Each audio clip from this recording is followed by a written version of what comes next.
তো ভাই চলে এসেছে একটা নতুন কমেডি মুভি মেরে বিবি কি হাজবেন্ডের ট্রেলার।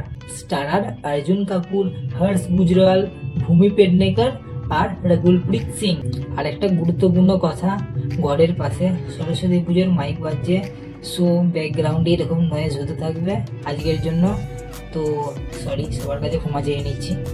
এবার ট্রেলার আসলে কেমন হলো এবারে কথা বলা যাক। আমি Arko, welcome to the new video.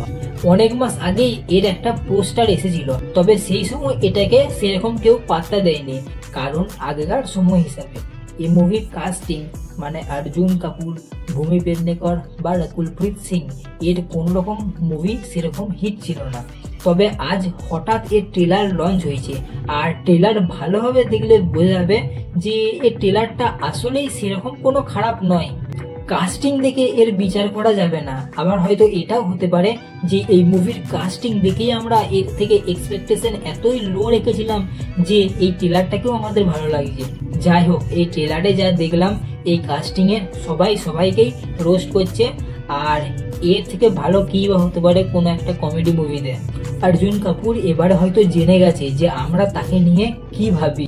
ট্রেলারে দেখা যাচ্ছে যে অর্জুন কাপুর নিজেই নিজেকে রোস্ট করছে, আর এটা অ্যাকসেপ্ট করছে যে এতদিন ধরে সে লাইফে কিছুই করে নাই। এখানে তো সিংঘাম এগেইনে করা তার লাস্ট ক্যারেক্টার ডেঞ্জার লঙ্কাকেই রোস্ট হতে দেখা যাচ্ছে। এবারে মুভিতে আছে দুটো মেয়ে আর একটা ছেলে, তো হিসাব মতো এখানে ট্রায়াঙ্গেল হয়, কিন্তু মেকার্সরা বলেছে এটা ট্রায়াঙ্গেল নয়, পুরো সার্কেল।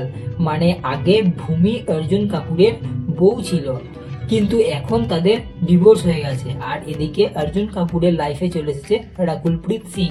কিন্তু টুইস্ট হচ্ছে যে যখন ভূমির রেট্রোগ্রেড অ্যামনেসিয়া বলে কোন একটা রোগ হবে, আর এই রোগেই ভূমি 6-7 বছরের আগেকার স্মৃতি সব ভুলে যাবে, আর এরপরই লাগবে অর্জুনের পাস্ট আর প্রেজেন্ট লাইফের পুরো ওয়ার্ড।